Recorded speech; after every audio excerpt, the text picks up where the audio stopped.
अस्सलाम वालेकुम students, how are you? I hope you are fine and doing good. आज का हमारा जो टॉपिक है वो साइंटिफिक नोटेशन और कन्वेंशंस को डिस्कस करना है। और साइंटिफिक नोटेशन से तो आप लोग वाकिफ़ हैं, कन्वेंशंस आपने पहली दफ़ा नाम सुना होगा। बहरहाल हम दोनों को जो है ना वो डिस्कस करेंगे, अच्छी तरह से क्लियर करने की कोशिश करेंगे। लेकिन उससे पहले मैं एक बात बता दूं, कन्वेंशन जो है वो शॉर्ट क्वेश्चन में आ सकता है, एमसीक्यू में आ सकता है, इस चैप्टर से लॉन्ग क्वेश्चन नहीं आना। लेकिन फिर भी ये कन्वेंशंस क्यों जरूरी होती हैं ये आप लोगों को मैं एक्सप्लेन करूंगा। लेकिन उससे पहले हम डिस्कस करते हैं जरा साइंटिफिक नोटेशन।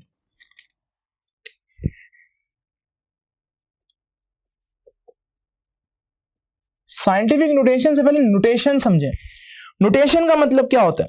जब हम किसी चीज को नोट डाउन करते हैं हम कहते हैं ये इस चीज की नोटेशन है, इसको लिखना जैसे कह सकते हैं हम।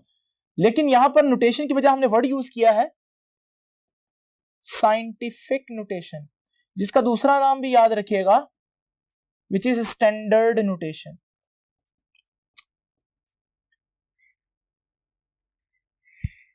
अब स्टैंडर्ड आप देख रहे हैं कि फिजिक्स में नॉलेज का यूनिफॉर्म होना कितना जरूरी है। हमने देखा कि पहले इतना प्रॉब्लम था इंपीरियल यूनिट्स का, कोई फुट यूज कर रहा है, कोई फ्ला यूज कर रहा है, फिर इससे इतने प्रॉब्लम्स हुए, नासा के बड़े बड़े प्रोग्राम फेल हुए।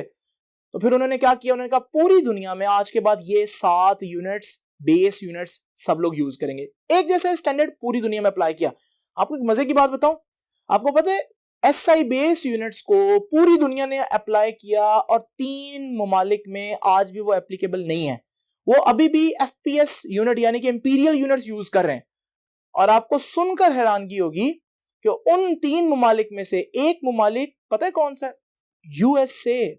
यस, अब हैरान होंगे, यूएसए जो है वो अभी भी अपने जो पुराने यूनिट्स हैं उनको ही चला रहा है। वो और बात है, उसने उनको in terms of SI define किया। अब इंच की डेफिनेशन या फुट की डेफिनेशन वो पुरानी वाली डेफिनेशन नहीं है कि किसी भी शख्स के पांव की लंबाई 1 फुट होगी, नहीं, बल्कि अब उन्होंने इसको एसआई में डिफाइन कर दिया है कि 32 पॉइंट समथिंग सेंटीमीटर्स हो, मुझे एग्जैक्ट याद नहीं, तो वो हमारे पास 1 फीट होगा। तो अब ये हमारे पास एसआई यूनिट्स। आपने देखा कि साइंटिस्ट जो है वो क्या करते हैं, चीजों को किसी तरह से यूनिफॉर्म करने की कोशिश करें। इसी तरह साइंटिफिक नोटेशन क्या है? जब आप न्यूमेरिकल्स का आंसर लिखते हैं, जैसे कोई साइंटिस्ट है उसने कहीं किसी मुल्क में बैठकर जमीन का रेडियस निकाला है और कोई शख्स यहां पर है उसने भी उस जमीन का रेडियस निकाला है, अब वो कोई और यूनिट यूज कर रहा है, वो कोई और यूनिट यूज कर रहा है, एक तो यहां प्रॉब्लम आएगी। अगर दोनों सेम यूनिट यूज कर रहे हो फिर भी लिखने के तरीके में डिफरेंस हो सकता है। मिसाल के तौर पर एक शख्स कहता है कि मेरा आंसर आया है, से सपोज किसी भी चीज का आंसर आया है 500 मीटर, और दूसरा कहता है कि मेरा आंसर आया है 5 × 10⁻²⁰ मीटर्स। एक्चुअली में 5 × 10⁻² को सॉल्व करो तो आता तो 500 है, लेकिन अगेन फिर एक कंफ्यूजन तो हो रही है। तो क्यों ना हम इस कंफ्यूजन को खत्म करें और कंफ्यूजन को खत्म करके सिर्फ और सिर्फ एक ही तरीका राइज करें, तो इसमें भी हम यूनिफॉर्मिटी लेकर आएंगे। तो आज के बाद कोई और नोटेशन नहीं, कोई नॉर्मल नोटेशन नहीं, ओनली स्टैंडर्ड नोटेशन। कोई भी आंसर आप लोगों ने भी अगर न्यूमेरिकल का कोई आंसर निकालना है और उसको लिखना है तो आप लोगों ने प्रेफर करना है कि किसमें लिखे, साइंटिफिक में। दूसरे तरीके से लिखने में गलती नहीं होगी, वो भी करेक्ट समझा जाएगा, लेकिन फिर भी हम लोगों ने ट्राई करनी है कि ताकि सारा सिस्टम यूनिफॉर्म रहे, हम एक ही प्रोसीजर को फॉलो करें। तो जरा देखते हैं साइंटिफिक नोटेशन में सिंपल आपको क्या नजर आएगा। It's a method to express numbers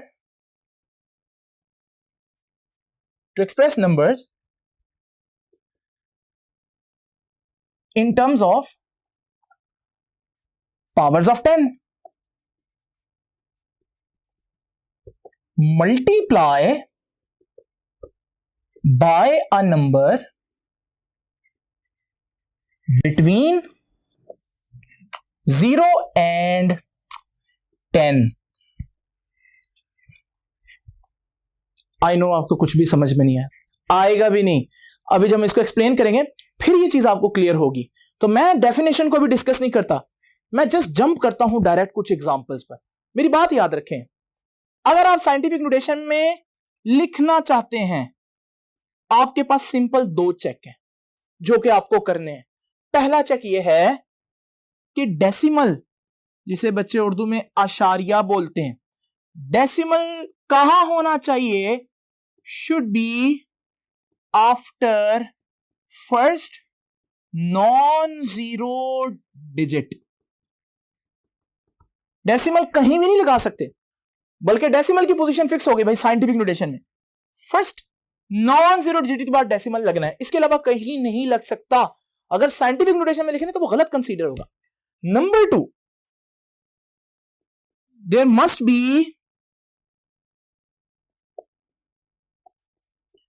must be some suitable power of 10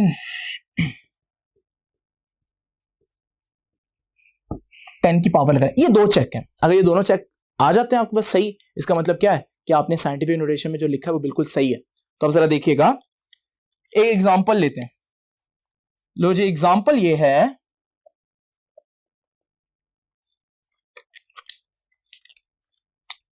right 546.7 in scientific notation. जरा देखिए ध्यान से, 546.7 को हमने साइंटिफिक नोटेशन में लिखना है। लो भाई, दो चेक बताया आप लोगों को, पहला चेक देखते हैं। डेसिमल देखो कहां है, ये है डेसिमल। क्या ये फर्स्ट डिजिट है? यहां से अगर हम देखें ये फर्स्ट नॉन जीरो डिजिट बन रहा है, तो हम डेसिमल यहां नहीं लगा सकते भाई। डेसिमल हमें लगाना पड़ेगा कहां पर, 5.467। तो डेसिमल आ गया असल जगह पर जहां पर होना चाहिए, तो पहला चेक तो हो गया। लेकिन अब आप कहेंगे सर ये तो 546 था, ये 5.46 है, ये दोनों नंबर भला बराबर हो सकते हैं? आपकी बात बिल्कुल सही है, और इनको बराबर करना है, इसलिए तो हमने दूसरा पॉइंट लिखा है कि हमें पावर ऑफ 10 लगानी है। अब आप सोचें, डेसिमल यहां था और आप डेसिमल यहां ले गए, कितना मूव किया, 1 2, तो ये हमारे पास जितना आप मूव करेंगे उतनी पावर ऑफ 10 आ जाएगी। तो ये हमारे पास दोनों चेक कंप्लीट हो गए, ये हमारे पास साइंटिफिक नोटेशन में लिखा हुआ है। हालांकि ये चीज और ये चीज एक ही है, लेकिन जब आप इस तरह से लिखेंगे तो आप उस मेथड को, उस प्रोसीजर को फॉलो करें जिसको पूरी दुनिया के साइंटिस्ट फॉलो करें, तो आपने इस तरह से लिखना, ये साइंटिफिक नोटेशन है। एक और एग्जांपल लेते हैं,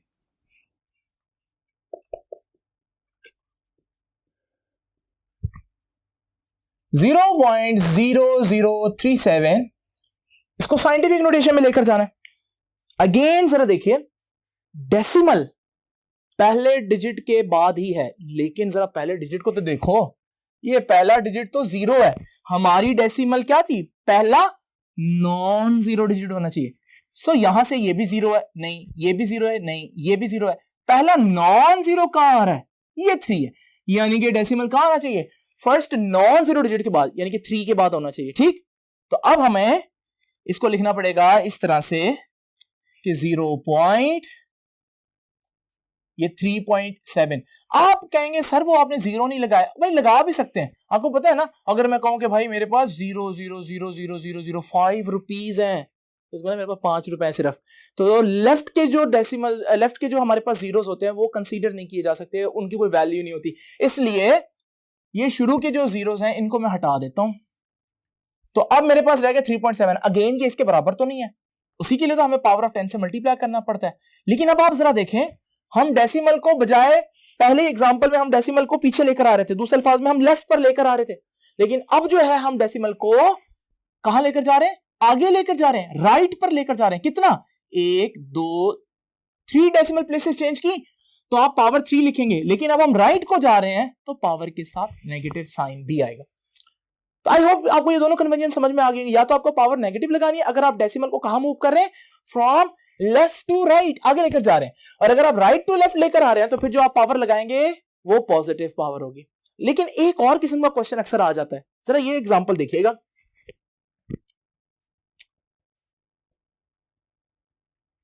ये देखिए क्वेश्चन है 2.47 into 10 raise to the power -3, बल्कि इसको यूं कर लेते हैं, 247 into 10 raise to the power -3। मैं कहता हूं इसको साइंटिफिक नोटेशन में लिखें, और 10 की पावर देखकर आप में से भी कई बच्चे फौरन से ये सोचेंगे, ले ये तो ऑलरेडी साइंटिफिक नोटेशन में, और उन्होंने गलती क्या की, उन्होंने डबल चेक की बजाय सिंगल चेक किया। उन्होंने पावर तो चेक की जो कि पावर लगी हुई है, लेकिन उन्होंने डेसिमल नहीं देखा। जब किसी चीज का डेसिमल ना लगा हो तो कहां होता है? डेफिनेटली एंड पर होता है। क्या ये डेसिमल की सही पोजीशन है? नहीं। याद करें पहला check, decimal should be after first non zero digit. तो यहां ये मिस्टेक हो गई। तो ये साइंटिफिक में नहीं है भाई, अभी भी इसको साइंटिफिक में लेकर आना है। इस पावर को हमको पीछे लेकर आना पड़ेगा। ये है इसकी सही location after first non zero digit, तो पावर यहां पर लेकर आएंगे। अब ये बन जाएगा 2.47 इंटू 10⁻³ अब बताएं कितने डेसिमल पीछे लेकर आए? हम 2 डेसिमल प्लेसेस को पीछे लेकर आएंगे, और क्योंकि हम राइट से लेफ्ट आ रहे हैं तो हमें 2 ऐड करना पड़ेगा। अब यहां ऑलरेडी कुछ पावर लगी, ये फर्क है, वहां पावर्स नहीं थी। तो आपने सिंपल क्या करना है, जो पावर लगी हुई है उसी के ऊपर ही ऐड कर दो।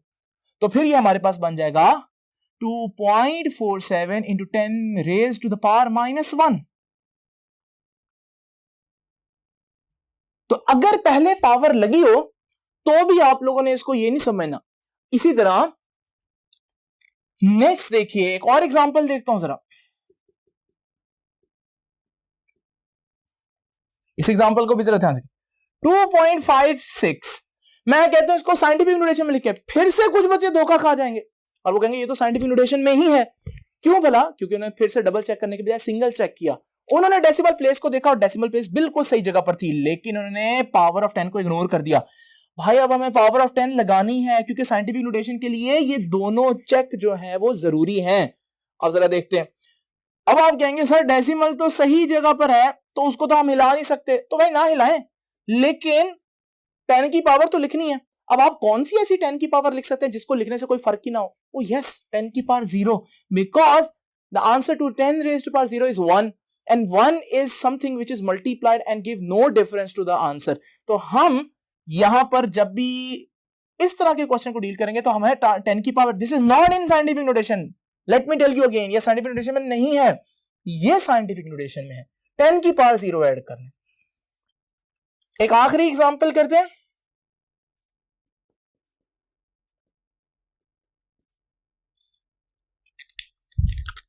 तो ये देखिए जी 256 लिखा। अब यहां पर हम साइंटिफिक नोटेशन कैसे लेकर आएंगे? तो बच्चे कहेंगे यहां तो डेसिमल ही नहीं है। इस किस्म के केस में आपने याद रखना है कि जब डेसिमल ना दिया हो तो डेसिमल कहां होता है? एंड पर होता है। तो यहां पर डेसिमल नहीं दिया हुआ, अब एंड पर है। आपको मालूम है सही लोकेशन क्या है? फर्स्ट नॉन जीरो डिजिट, यहां होना चाहिए डेसिमल। कितना मूव किया? 2 दफा, तो ये बन जाएगा 2.56 इंटू 10⁻²। वो आपको साइंटिफिक नोटेशन दे देता है 3.56 इंटू 10⁻³ और वो आपको कहता है इसको वापस ले जाओ किसमें? नॉर्मल नोटेशन में। ठीक है, इसको वापस ले जाएं किसमें? नॉर्मल नोटेशन में। अब नॉर्मल नोटेशन का मतलब क्या है? कि पावर नहीं चाहिए। तो अब जरा देखते हैं पावर कब नहीं चाहिए। ये देखिए जी, पावर को हटाना है। 3.56 इंटू 10⁻³ है, इस पावर को हमने खत्म करना है, इस 10 की पावर 3 को। इसका सिंपल तरीका क्या है? आप डेसिमल को जितनी पावर है उतनी दफा आगे ले जाओ और इसको हटा दो, तो ये बन जाएगा 3। अब जरा देखो, एक ये आगे चला गया 1 दफा, 2 दफा, लेकिन यहां तो क्वेश्चन खत्म हो गया। फिर हमें 3 दफा आगे लेकर जाने के लिए दरमियान में कुछ डालना पड़ेगा और हम डालेंगे 0, तो ये आंसर आ जाएगा।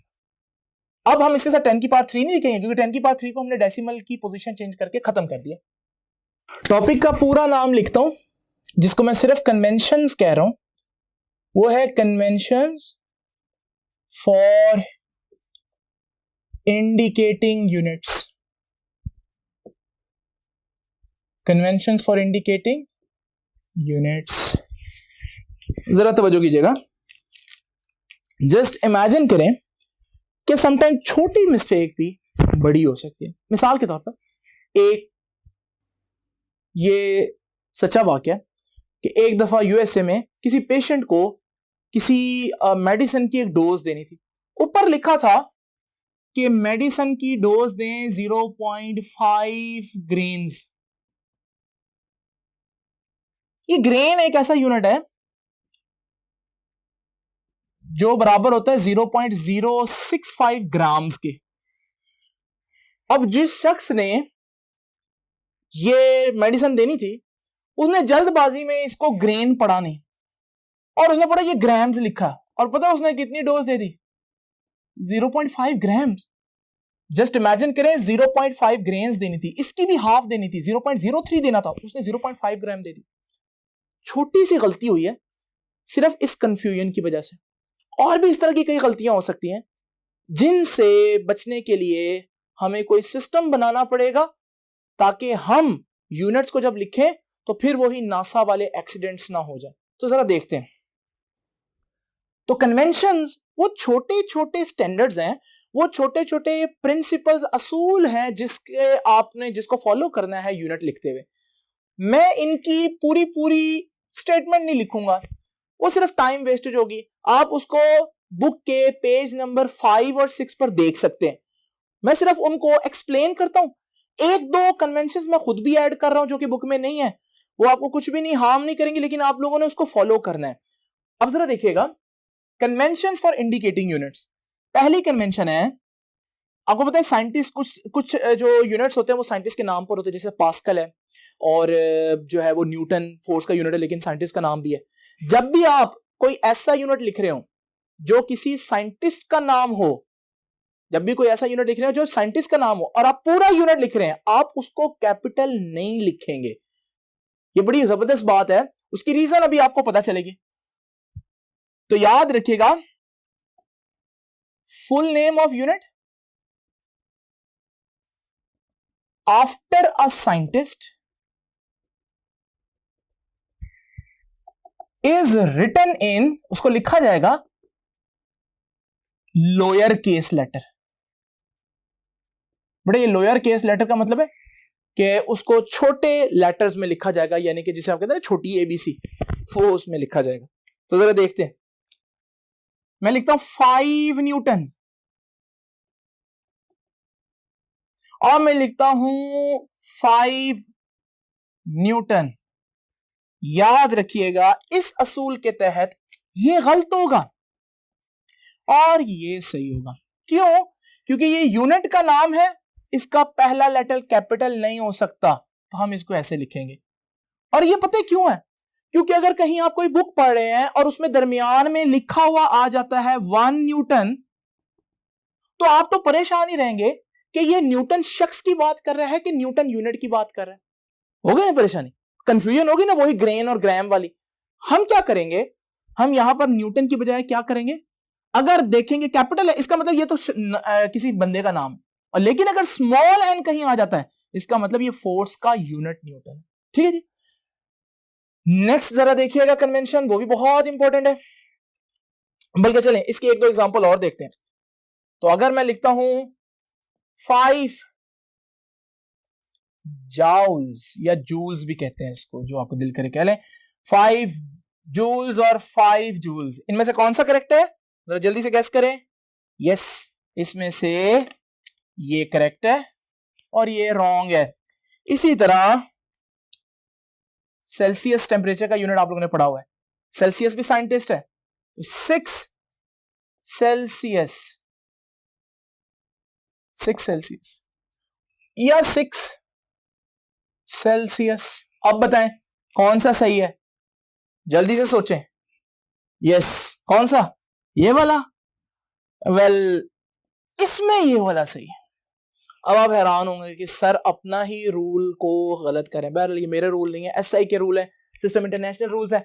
याद रखिए कि ये एक एक्सेप्शन है और ये एक्सेप्शन आपकी बुक में नहीं है।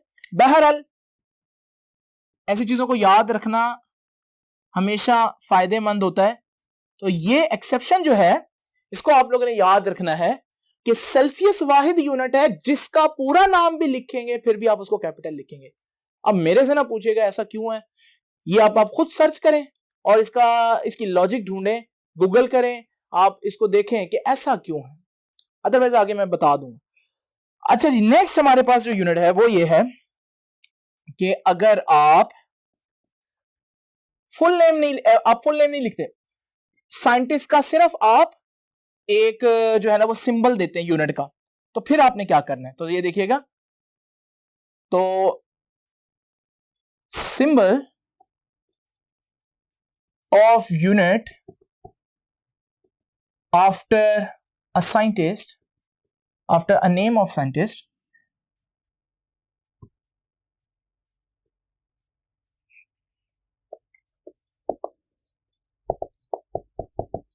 After the name of scientist is written इन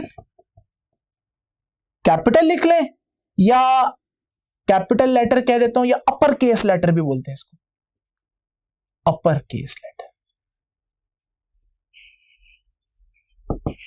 तो जब हम पूरा नाम नहीं लिख रहे किसी शख्स का और मैं लिख रहा हूं 3.5 न्यूटन और 3.5 न्यूटन, अब इनमें से कौन सा सही है? तो क्लास इसमें से ये सही है और ये रॉन्ग अप्रोच है। This is proper, this is not proper approach. अब रूल उल्ट क्यों किया, अब सोचें क्यों किया, आपको भी समझ में आएगा। अगर मैंने ये लिखा हुआ है, आपको याद है नैनो, तो स्मॉल एन तो नैनो का सिंबल दिया था प्रीफिक्सेस में, फिर कंफ्यूजन हो जाएगी। तो कंफ्यूजन से बचने के लिए हमने ये रूल निकाला, ठीक।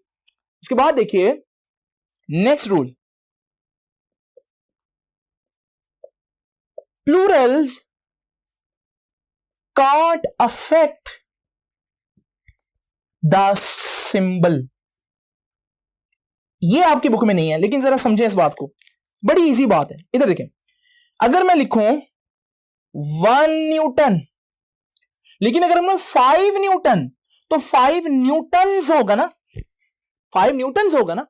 तो कुछ लोग क्या करते हैं, 5 न्यूटन्स लिखने के लिए, क्योंकि प्लूरल है, ज्यादा एक से, वो एस डाल देते हैं। अब यहां प्रॉब्लम हो जाता है, इस एस की वजह से लोग कहेंगे ये 5 न्यूटन्स नहीं है, ये 5 है, फिर न्यूटन है और फिर सेकंड लिखा है, हो गई प्रॉब्लम। इस वजह से प्लूरल में ये रॉन्ग अप्रोच है। प्लूरल हो या कम हो या ज्यादा हो, आपने सिंबल के साथ एस नहीं डाल देना, जैसे हम प्लूरल में अक्सर करते हैं ना, इंग्लिश में एस डाल देते हैं, वैसा नहीं करना, ठीक हो गया। ये है 3 सिंपल से जो हमारे पास रूल्स हैं। उसके बाद नेक्स्ट देखिए जी, तो 3 हो गए ये कन्वेंशंस। नेक्स्ट कन्वेंशन देखिए,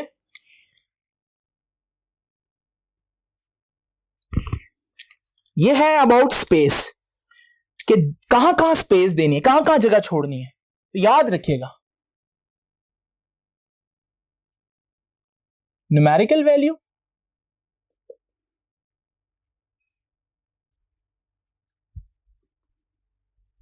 there is always a space between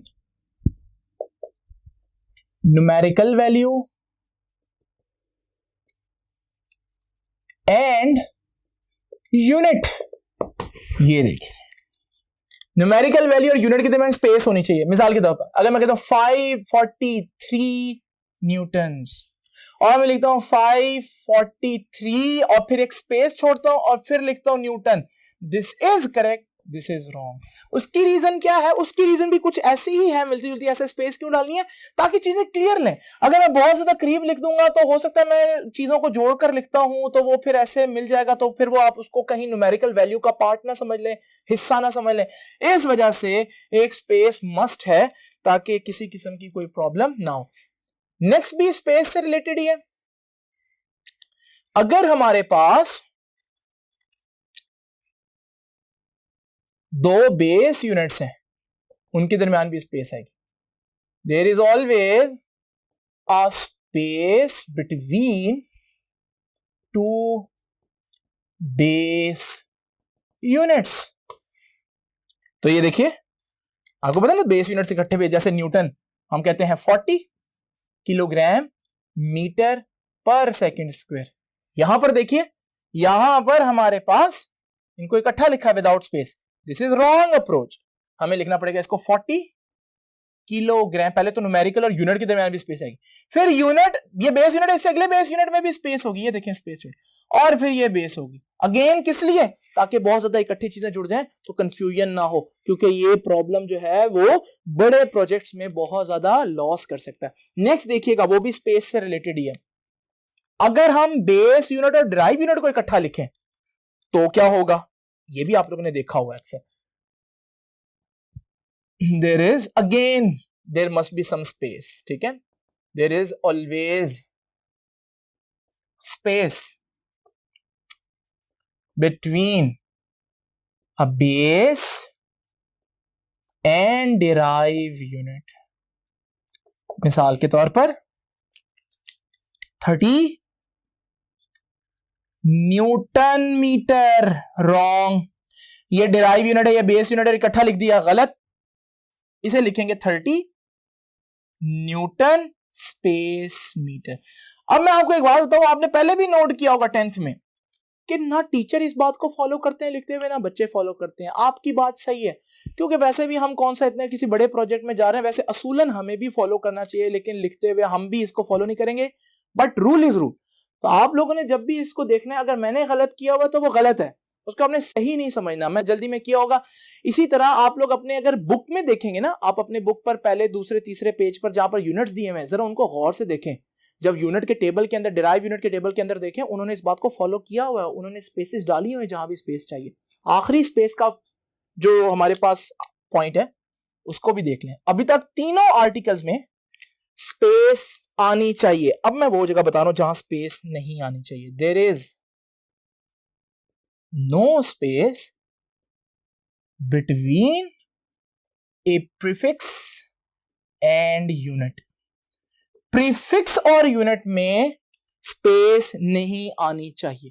मिसाल के तौर पर यह है हमारे पास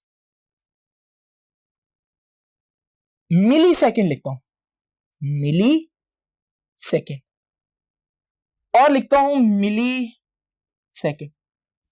स्पेस डालिए, इसमें स्पेस नहीं है। अब आप मुझे बताएं, आप इसको मिली सेकेंड नहीं पढ़ेंगे, क्योंकि आपने देखा इसमें स्पेस है, और स्पेस जहां भी होगी, वो मैंने बताया था कि दो बेस यूनिट्स के दरमियान स्पेस होती है, आप समझेंगे कि ये मिली नहीं है बल्कि ये क्या है, मीटर।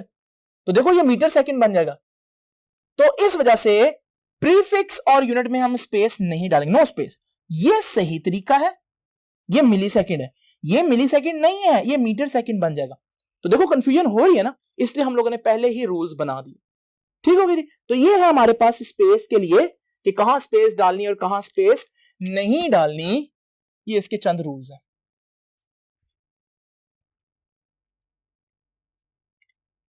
उसके बाद multiple prefixes are not allowed. ये बड़ी सिंपल सी बात है, आप भी इससे एग्री करेंगे कि multiple prefixes are not allowed. इसका क्या मतलब है? इसका यह मतलब है कि मैं कहीं लिखता हूं 3 माइक्रोमीटर, अभी दो प्रीफिक्सेस आ गई। This is wrong way of writing two prefixes. Micro कितना होता है? 10 की पावर -6, 10 की पावर -6 इंटू 10 की पावर -6 कितना हो जाएगा? यस, 10 की पावर -12 हो जाएगा। तो फिर 10 की पावर -12 के लिए तो हमारे पास अलग प्रीफिक्स है नहीं, जिसे हम पीको बोलते हैं। तो आप ऐसे नहीं लिखेंगे। अब कैसे लिखेंगे इसको? 3 पिकोमीटर्स। अगर मैं इसको बिल्कुल स्टैंडर्ड वे में लिखूं तो पहले स्पेस आएगी, फिर पीको आएगा, लेकिन पीको और मीटर के दरमियान स्पेस नहीं आएगी, क्योंकि प्रीफिक्स और यूनिट के दरमियान कोई स्पेस नहीं आनी। यहां मैंने समझाया आप लोगों को। तो प्रीफिक्सेस कंपाउंड नहीं कर सकते, एक से ज्यादा यूज नहीं कर सकते। उसके बाद इसको जरा ध्यान से देखिएगा, जब भी हमारे पास पावर लेनी हो तो power applies to whole multiple, power पूरे मल्टीपल पर आती है। ये क्या चक्कर है, जरा देखते हैं। एक बड़ी कॉमन मिस्टेक बच्चे करते हैं, 1 किलोमीटर का स्क्वायर है, बच्चे क्या करते हैं, 1 का स्क्वायर ले लेते हैं, और 1 का स्क्वायर तो 1 आएगा, और किलोमीटर को एक चीज समझते हैं और किलोमीटर का स्क्वायर लेकर लिखते हैं किलोमीटर स्क्वायर। एक्चुअली ये गलत है। अच्छा तरीका पता है क्या है? आप किलो की वैल्यू पुट कर दिया करें। किलो की वैल्यू कितनी है? 10 की पावर 3। अब जरा देखें, जब किलो की जगह पावर पुट की, अब आपको पता चल रहा है कि 1 का स्क्वायर भी लेना, 10 की पावर 3 का स्क्वायर भी लेना है। 1 का स्क्वायर कितना आ जाएगा जी? 1। 10 की पावर 3 का स्क्वायर 10 की पावर 6, और मीटर का स्क्वायर मीटर स्क्वायर। तो एक्चुअली में this is the right approach है, above 1 is the wrong approach. उसमें हमने सिर्फ यूनिट हमने स्क्वायर किसका लिया? न्यूमेरिकल वैल्यू का, और यूनिट का, प्रीफिक्स का नहीं लिया। जबकि मैं क्या कह रहा हूं, पावर जब भी आती है तो it applies to whole multiple, उसके अंदर जितनी भी चीजें सबकी पावर लेनी पड़ेगी। अब लास्ट कन्वेंशन, उसको मैं लिखता नहीं हूं, सिर्फ आपको एक्सप्लेन कर देता हूं, उसको पढ़ लीजिएगा। लास्ट कन्वेंशन आपकी बुक में दी हुई है, और वो कन्वेंशन ये है कि जब भी आप कहीं पर जो कोई भी आपके पास वैल्यू, कोई भी आप एक्सपेरिमेंट कर रहे हैं, उस एक्सपेरिमेंट में आप कोई ना कोई इंस्ट्रूमेंट यूज कर रहे होंगे, वो इंस्ट्रूमेंट आपको वैल्यू बता रही होगी। जब भी आपने इंस्ट्रूमेंट यूज करना है ना, वो वैल्यू जिस भी यूनिट में बताया आपने फौरन ले लेनी, क्योंकि वो सबसे कन्वीनियंट है, सबसे आसानी से आने वाला आंसर है। आपने सबसे पहले वो लिख लेना है। लेकिन आपके फार्मूले जब काम करेंगे, जब आप सिस्टम इंटरनेशनल के एसआई यूनिट्स पुट करेंगे, तो आपने जब भी कोई एक्सपेरिमेंट कर रहे हैं, सबसे कन्वीनियंट वे से जो आपको यूनिट आ रहा है, आंसर आ रहा है, वो लिख लें। लेकिन उसके बाद आपने क्या करना है, उसके बाद आप लोगों ने उसको एसआई यूनिट्स में चेंज करना है, ताकि आप उसको न्यूमेरिकल वैल्यूज को न्यूमेरिकल्स में डालकर आंसर से निकाल सकें। मिसाल के तौर पर अगर आप कैलोरी मीटर यूज करते हैं, आपको पता है कैलोरी मीटर जो है वो हो सकता है आपको जो एनर्जी बता रहा हो वो कैलोरीज में हो, लेकिन आपको जो आंसर चाहिए वो किस में चाहिए, जाउल्स में। तो आप पहले क्या करेंगे, अपनी सारी रीडिंग्स ले लो कैलोरीज से, लेकिन बाद में पुट करने से पहले कैलोरीज को जाउल में चेंज करना पड़ेगा, क्योंकि joule is the standard unit, not calories.